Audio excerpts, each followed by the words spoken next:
Hola, ¿qué tal? Qué gusto saludarles en un episodio más de Contrapuesto, una producción de Grupo Multimedia, El Diario de Coahuila. Mi nombre es Jesús Cervantes y hoy nos acompaña el psicólogo especialista en neuropsicología, Edgar Macías. Qué gusto saludarte, Edgar.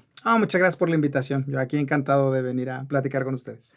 Estamos en el marco, el 21 de septiembre próximamente será el Día Mundial del Alzheimer. Ajá. Es una enfermedad de la que poco a poco se va hablando más. Sí. Pero ha sido, creo, corrígeme si estoy equivocado, pero digamos que no ha estado mucho en agenda, como que no se le ha dado la importancia que creo que debería tener la sensibilización, Sí. la alfabetización incluso en torno a Ujú. esta enfermedad, ¿no? Sí, es que en principio pareciera que de todo adulto mayor se esperaba, o se espera todavía, que vaya a tener pérdidas, y entre ellas pérdida de la memoria, pérdida de la atención, del lenguaje, etcétera, ¿no? Entonces, el deterioro, el que llamamos deterioro cognitivo, llegó el punto en el que nos empezamos a dar cuenta que, pues, que tan normal no era, ¿no? Y entonces, por allá estamos hablando de 1912, que Alois Alzheimer dice, bueno, pues esta podría ser una entidad más o menos definida. Ya después se le llama enfermedad de Alzheimer, y después de ahí ya viene luego todo el conjunto de tratamientos y demás que se han probado.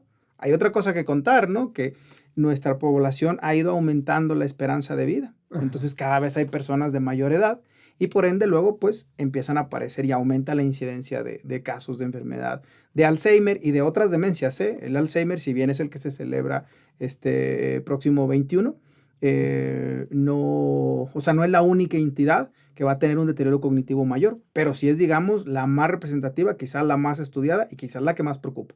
¿La forma correcta de pronunciarlo entonces es Alzheimer? Bueno, es correcto decir Alzheimer. Es correcto decir Alzheimer. Ahora sí es que depende mucho a lo mejor de si lo utilicemos, claro, como se diría en otro idioma, Alzheimer, ¿vale?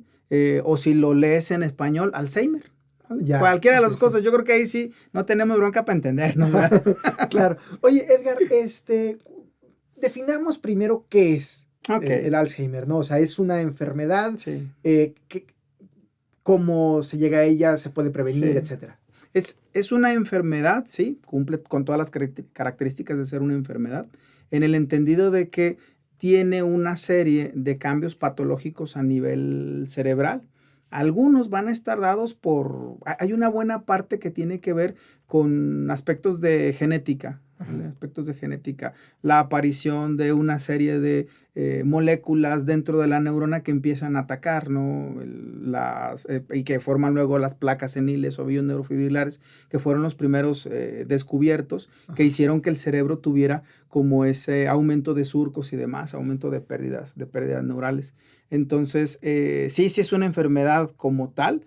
Y aquí hay que diferenciar entre enfermedad de Alzheimer y el deterioro cognitivo mayor, ¿vale? Que es el que se le denomina luego demencia, ¿vale? No es lo mismo enfermedad de Alzheimer y demencia tipo Alzheimer, eso es interesante de revisar. Porque en la demencia como tal ya hay un impacto en las actividades de la vida cotidiana. Entonces ya es alguien que no puede ser independiente, ya es alguien que va a tener dificultades para poder arreglarse con las cosas de la vida diaria, ya requiere de apoyo, requiere de supervisión, etc.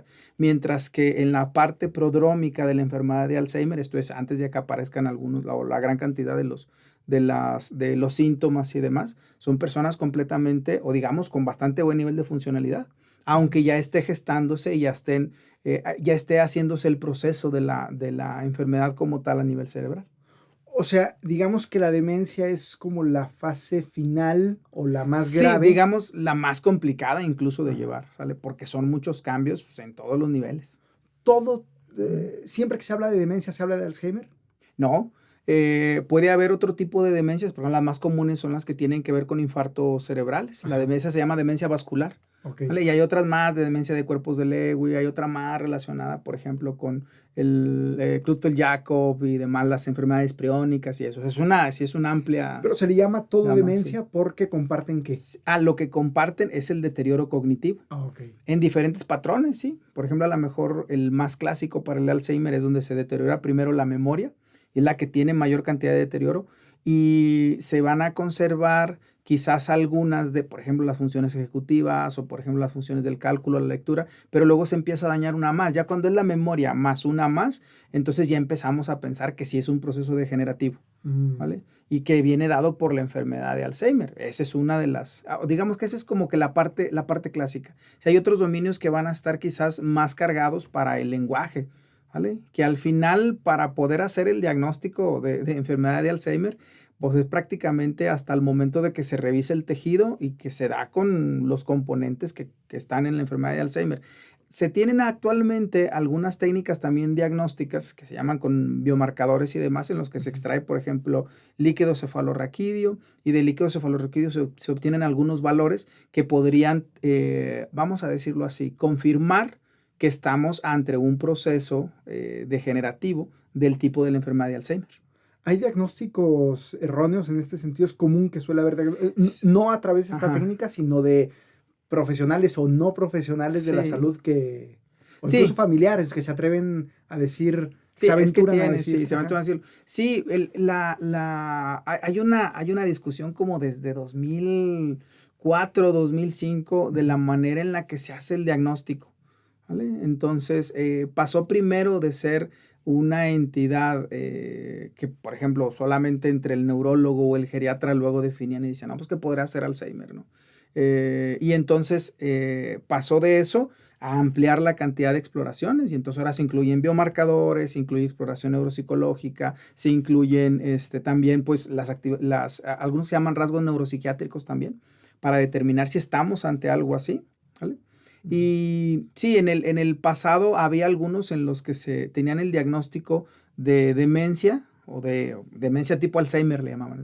Es una demencia tipo Alzheimer. Y resultaba de que el paciente, su deterioro se quedaba estacionado, ¿vale? Ya no se deterioraba más, y eso iba contra la lógica que supondría una demencia, porque una demencia normalmente lo que supone es un deterioro degenerativo.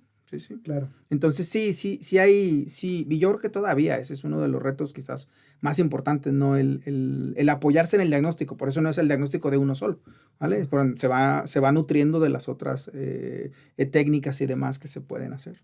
Claro. Ahora, ¿cuáles son esos primeros síntomas que suele tener un paciente con Alzheimer?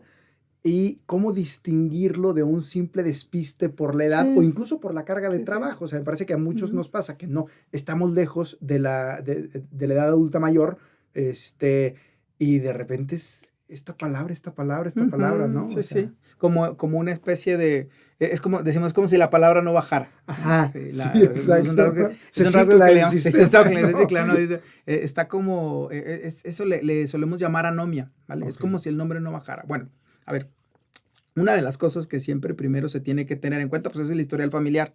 Si dentro de la familia hubo alguien que tuvo diagnóstico de enfermedad de Alzheimer, pues aumenta una probabilidad de que nosotros también la vayamos a desarrollar. Okay. ¿Vale? Eso por un lado. ¿Cuáles son los primeros, casi como que la primera constante es que se empieza a notar el mismo paciente que algo no va como antes y dicen, es que se me empiezan a olvidar las cosas, es que va tal, no. Entonces a eso le llamamos la queja cognitiva. Muchas de las personas que se van a quejar, o bueno, más bien una buena parte, no podríamos decir todas, pero una muy buena parte de las personas que tienen queja cognitiva, ¿vale? En algún punto pueden pasar a deterioro cognitivo leve, o va a ser objetivable a través de pruebas, exploraciones, un deterioro cognitivo leve. Y habrá otras más en las que no, ¿vale? O sea, se va se mantiene esa misma dinámica de cognición y demás, ¿no? Suele, en la enfermedad de Alzheimer, pareciera que aún le seguimos apostando, parece que le seguimos apostando a que los fallos están entre la memoria, ¿vale? Y el lenguaje. ¿Vale? Casi prácticamente son las que más. Porque cuando son otro tipo de demencia, se carga hacia otras cosas. Por ejemplo, a problemas para planificar, problemas para el control inhibitorio. Esto es como para poder detenerse pensando en las consecuencias. Empiezan a fallar en eso, ¿no? Eso le llamamos más síntomas de orden frontal. Entonces, y esa es más correspondiente a otro tipo de condición, otro tipo de padecimiento, incluso hasta algunas que luego, acá en México hace como 30 años era algo que se estudiaba mucho, que era la neurocisticercosis. Ok, ¿vale? ¿Eso viene siendo?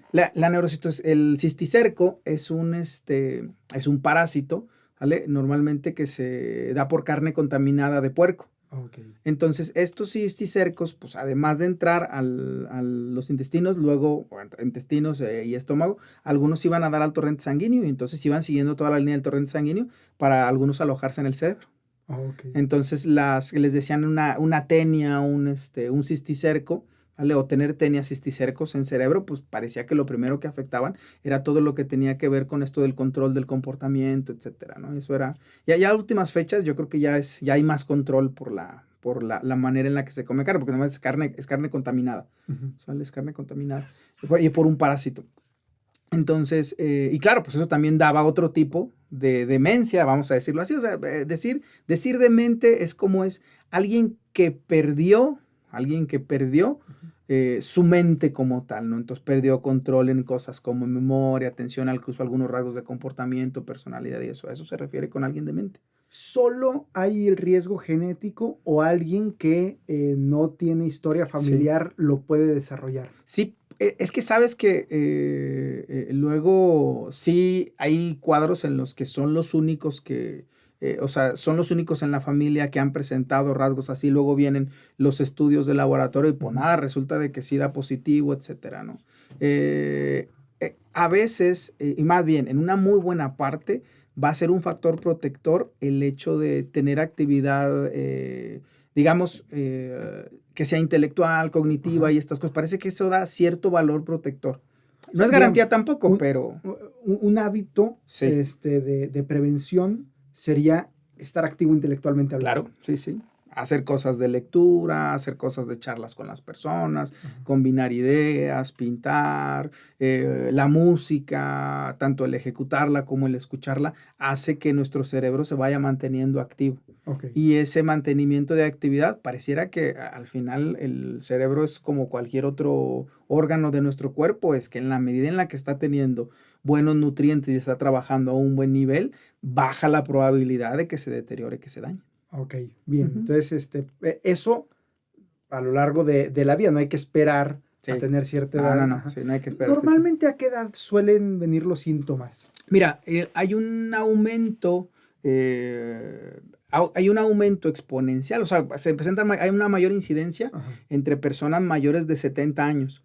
Pero hay casos en los que desde los 50, que son los casos quizás más complicados, desde los 50 empiezan a notarse algunas cosas, como de queja y demás, y luego si le contamos si hay antecedentes o no, ¿vale?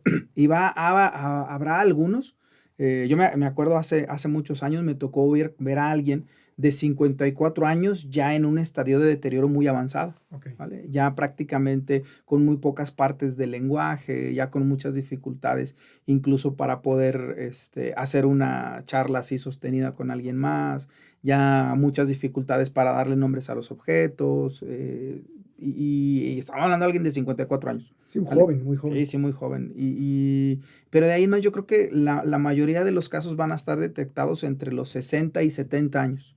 ¿Vale? No existen casos, es decir, está, salvo estos de 54, que es una cosa como extraordinaria, o sea, vamos, que está fuera del ordinario, mejor dicho, pero no hay casos como de jóvenes de 20, 30 años que hayan desarrollado la enfermedad, todo está orientado a... Mira, eso a lo mejor, eso sí serían de las cosas que sería muy interesante revisar. Si hay alguien que haya tenido, o sea, que esté documentado, que haya sido previo, por ejemplo, a los 40 años.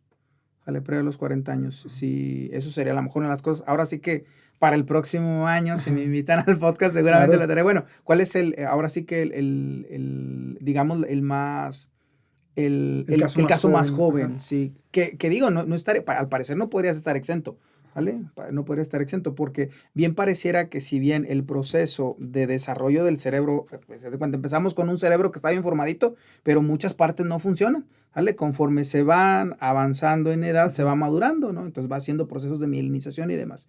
Llega a su pico de maduración, de mielinización por ahí entre los 20 y 21 años. Y de los 21 a más o menos por ahí los 35 es que el cerebro hace como una mejor optimización de todos sus recursos, ¿vale? Después de los 35, entre 35 y 40, los que ya estamos más allá de los 40, intentamos defendernos, aferrarnos a la idea de que nuestro cerebro tiene una como meseta, una meseta de desarrollo.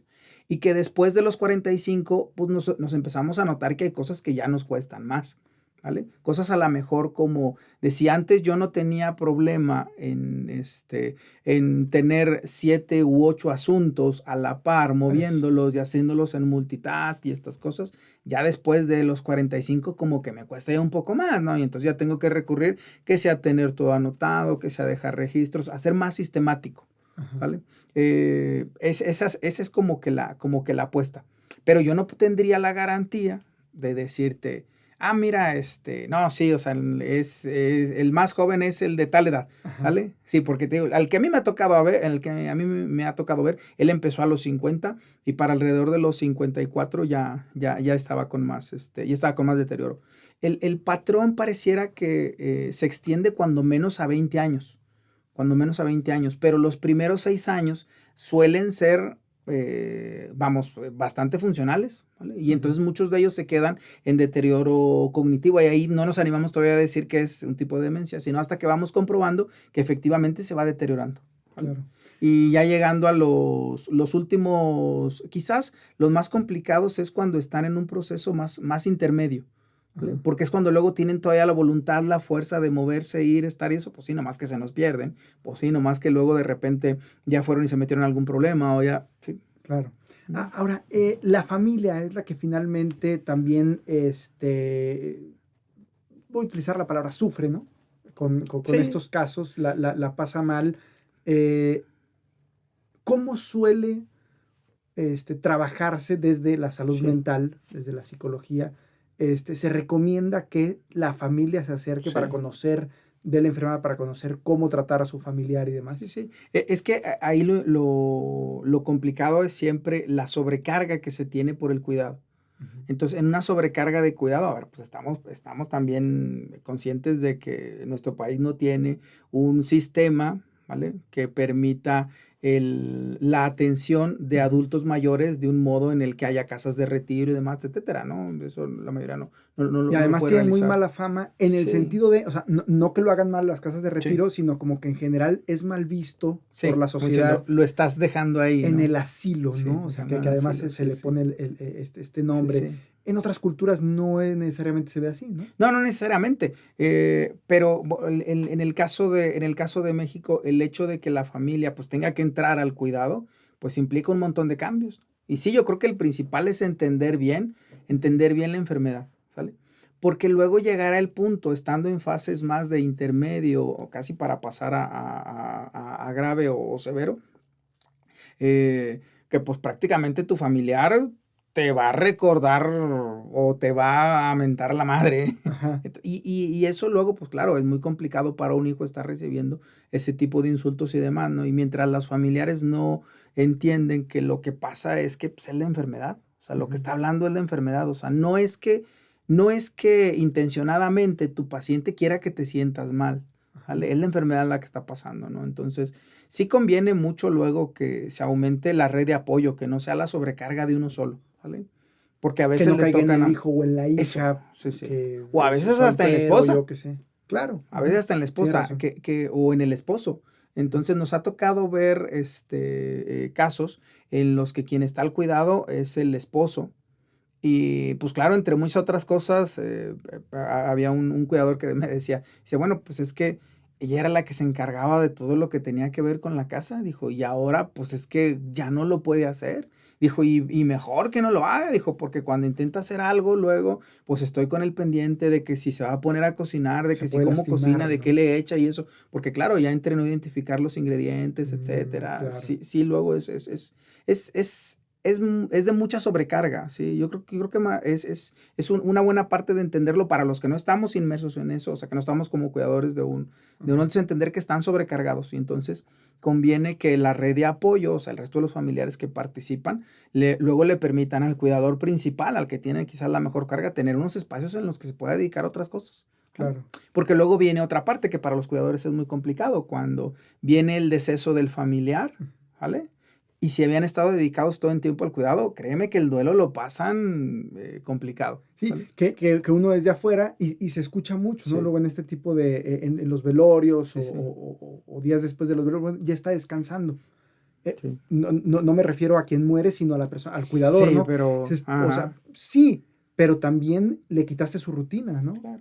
Y Sí. eso a nivel de salud mental también es Sí, todo un también es reto. complicado de llevar, sí. Otra de las cosas, Edgar, que me llama mucho la atención en torno al Alzheimer es que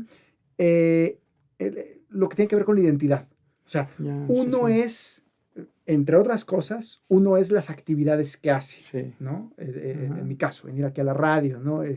O dar clases, Sí, las sí. actividades que uno suele hacer, ver cierto tipo de películas, cocinar. Ahorita comentabas, ya no puede cocinar porque ya no distingue los ingredientes. Sí. Entonces, bueno, ya no puede hacer esa actividad, pero si esa actividad era fundamental, incluso dentro de su Ujú. identidad, que Sí, se sí. asumía como cocinero o como cocinera, Ujú. entre otras tantas cosas, le vas quitando todo esto y entonces, ¿quién es?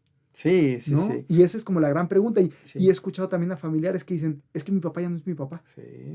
Ujú. Y ese es un gran reto, ¿no? Sí. Para afrontar. Y es un choque también muy complicado para los familiares y en general para los que conviven, los que convivían Ajá. con esa persona, ¿no? Que al final vamos guardando y de hecho en la orientación, digamos que uno de los puntos a revisar es qué tan orientados están en el tiempo, Ajá. qué tanto están orientados en el espacio y qué tan orientados están como persona. En ese orden parece que se pierde también. O sea, primero se desorientan en tiempo, Okay. ¿vale? Y entonces batallan para hacernos cosas como de, a ver, ¿a qué fecha estamos? Y dice, bueno, pues es que, ¿vale? El paciente con Alzheimer luego suele tener una memoria remota bien conservada.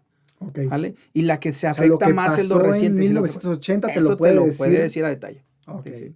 Entonces, de ahí luego, pero claro, eso luego no se mantiene durante todo el tiempo, no se mantiene. Y entonces empiezan, primero van rellenando como de huecos, ¿vale? Entonces, ellos rellenan con cosas que incluso les pueden parecer lógicas de lo que hicieron el día de ayer o la semana pasada, etcétera. Primero lo empiezan a rellenar. Luego esa habilidad también se va perdiendo porque además de perder el tiempo en espacio, además de perder el tiempo, pierden también la orientación en espacio.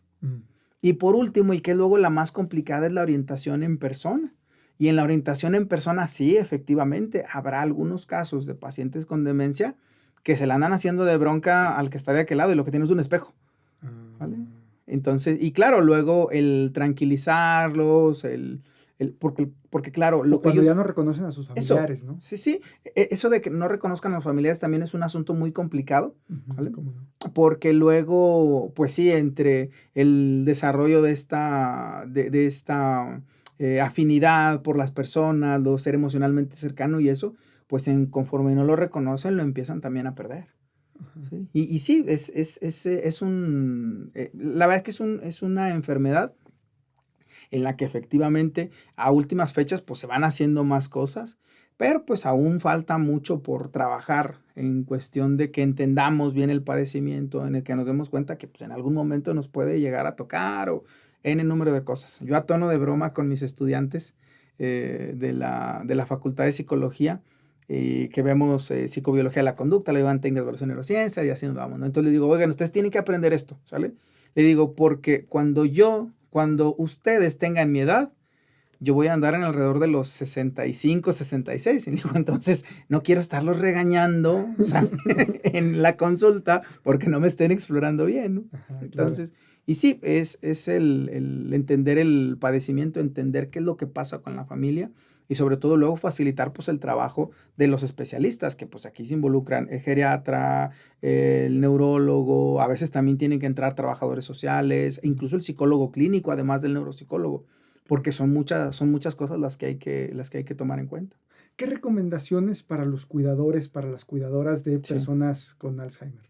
Bueno, una de las recomendaciones que yo haría directamente es que sí hagan todo lo posible por aumentar su red de apoyo, ¿vale? O sea, red de apoyo incluso para ellas mismas o para ellos mismos, ¿vale? En cuestión de que puedan compartir incluso con otros cuidadores o con otras personas cómo van pasando los días, ¿vale? Si bien puede ser que a lo mejor alguien no te va a ayudar en el cuidado, ¿vale?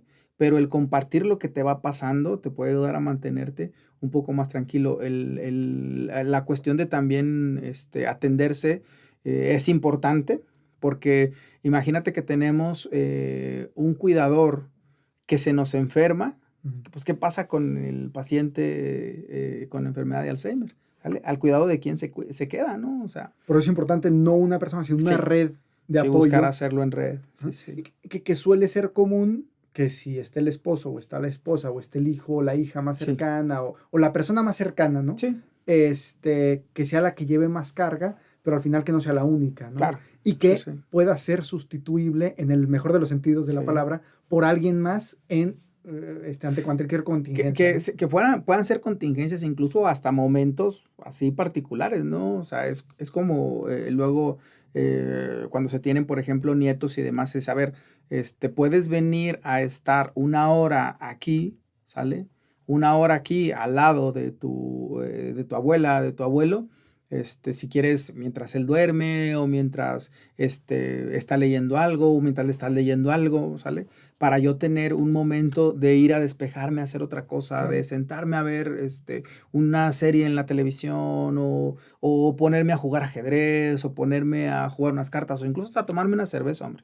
Volviendo al punto de las actividades, a seguir siendo yo. Sí, eso. ¿no? O sea, porque si antes de ser cuidador era músico, si antes de ser cuidador era... O sea, hay que seguirlo haciendo, ¿no? Sí. ¿Qué papel juegan las terapias no farmacológicas? Okay. ¿Qué tanto el uso de la música, de la actividad física, ayuda o es más una terapia ocupacional?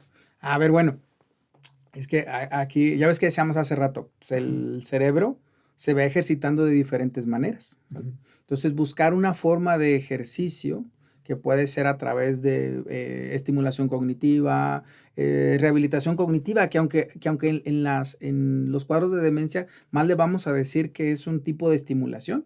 O sea, no buscas rehabilitar, o sea, no buscas recuperar, ¿sale? Es digamos, muy aventurado decir, haciendo tal actividad vamos a mejorar la memoria de este paciente. Pero lo que sí podemos hacer a lo mejor es ayudar, practicar, entrenar, utilizar ayudas compensatorias, etcétera, ¿no? Entonces, todo lo que tiene que ver con tratamientos no farmacológicos, lo que la evidencia va apuntando es que cuando son combinadas tienen mejor impacto, ¿vale? O sea, cuando se hace, es mejor, o pareciera que es mejor, combinar terapia farmacológica con terapia no farmacológica, que puede ser en cuestión de conducta, incluso hasta la terapia ocupacional, ¿sale? Va a tener mejor efecto que solamente utilizar una o la otra, ¿vale? Ok. Ahora, hay distintas películas que tratan este tema, películas, series y demás, unas seguramente más afortunadas que otras. ¿Cuáles pueden ser un buen ejemplo para ver en el marco, en esta semana que enmarca este día, este 21 de septiembre, Día Mundial del Alzheimer? ¿Qué películas, qué series nos pueden ayudar? O incluso novelas, canciones, no sé. ¿Qué productos culturales en general nos pueden ayudar a reflexionar en este día? Ok, bueno, hay una que se llama Por Siempre Alice, creo, si mal no recuerdo. Sí, que es un caso de una mujer que tiene Alzheimer, ¿vale? Hay otra que se llama... Por Siempre Alice, ¿verdad? Por Siempre Alice, creo que se llama Por Siempre Alice. Sí, Siempre Alice. Siempre Alice, Siempre Alice, sí. Hay una más, ahí está, ¿cómo se llama? Es de las de Netflix. ¿Española? Vivir dos veces, sí, española. Sí, sí, Vivir dos veces, creo que se llama, Vivir dos veces, sí. A mí lo que me parece muy lindo de esa película es el final, ¿vale? Porque al final terminan los dos encontrándose. Que andan buscando una pareja. Sí, andan buscando una novia y el protagonista dice, es que como que todo el tiempo busqué olvidarla y ahora que sé que voy a olvidarla no quiero que se me olvide, ¿no? Y entonces por eso se agarra a buscarla. Quiero verla por última vez antes de que se me olvide algo. ¿Y las hijas son las que la llevan? Bien, es la hija y y la nieta. ¿Vale? Que van, bueno, que al final, pues sí, porque agarra el carro, se va con la nieta y esas cosas, ¿no? Entonces, el final a mí me parece muy, muy bello porque al final sí terminan encontrándose, pero ya no se dan cuenta quiénes son. Ya no se dan cuenta quiénes son. Entonces, esa es otra de las películas que puedo recomendar. Hay una canción que justo habla del día del Alzheimer del Cuarteto de Nos. ¿vale? Pero ahorita no me acuerdo bien cómo se llama. Creo que se llama, no, creo que se llama 21 de septiembre, creo. Ajá. Sí, del Cuarteto de Nos. Y habla un poco de cómo están los, 21 de septiembre. 21 de septiembre Sí, se llama. sí, sí. Mira, si al final yo creo que tan mal de memoria no ando, porque hace mucho que no escucho esa En el canción. disco Habla tu Sí, espejo de Habla tu espejo. 2014.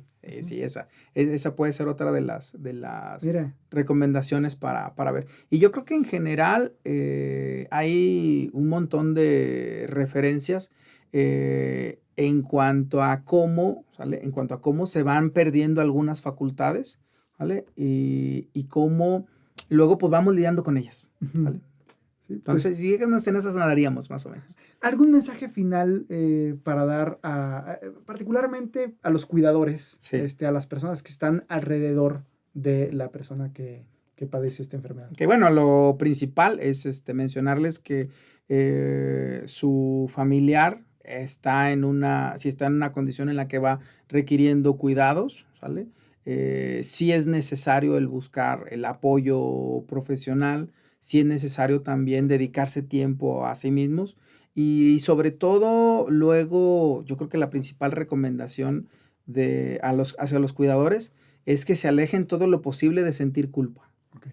Sí, porque luego Es se muy hace común, mucho, es no muy importa común. en qué, los cuidadores Sí, que lleguen a sí, sentirla, ¿no? sí, porque luego piensan que tendrían o que podrían haber hecho más, ¿no? Y la verdad es que, bueno, para las condiciones a veces en las que nos toca estar y las demás demandas, etcétera, pues sí, yo creo que la culpa poco nos ayuda a hacer nuestra mejor labor como cuidadores. Ese me parece un tema súper, súper interesante en cualquier Sí, tipo de cuidado, empezando por el de las madres, que sí, suelen tener mucho más culpa que los padres, me parece, sí, por sí, toda la sí. carga social y otras tantas Ujú. cosas que tú como psicólogo podrás explicar mucho mejor, pero lo dejamos para En otro momento, momento. bueno, y incluso Ajá, hasta podría decirte, mira, nos podemos ayudar de tal colega y eso que no se mueve bastante bien, ajá. etcétera, ¿no? Porque sí, vamos, sí pareciera que también dentro de la psicología nos vamos nos vamos especializando en cosas así como más específicas, ¿no? Entonces, Ajá. pero sí, yo encantado, cuando quieran invitarme, aquí estaré. Te agradezco mucho, Sale. mucho por haber estado con nosotros. Ahí están las recomendaciones Sí, pues, sí, para sí. reflexionar en este día. Ok. Sí. Gracias, Edgar, y gracias también a ustedes por acompañarnos en este episodio en el marco del Día Mundial del Alzheimer. Doralí Castillo en la producción, Jesús Cervantes quien les habla. Les invitamos a que le den manita arriba, que activen la campanita, que nos sigan en las redes sociales de Grupo Multimedia, El Diario de Coahuila, para que no se pierdan ninguno de los contenidos que aquí generamos para ustedes. Les deseamos que tengan una excelente jornada y nos escuchamos en siguientes episodios.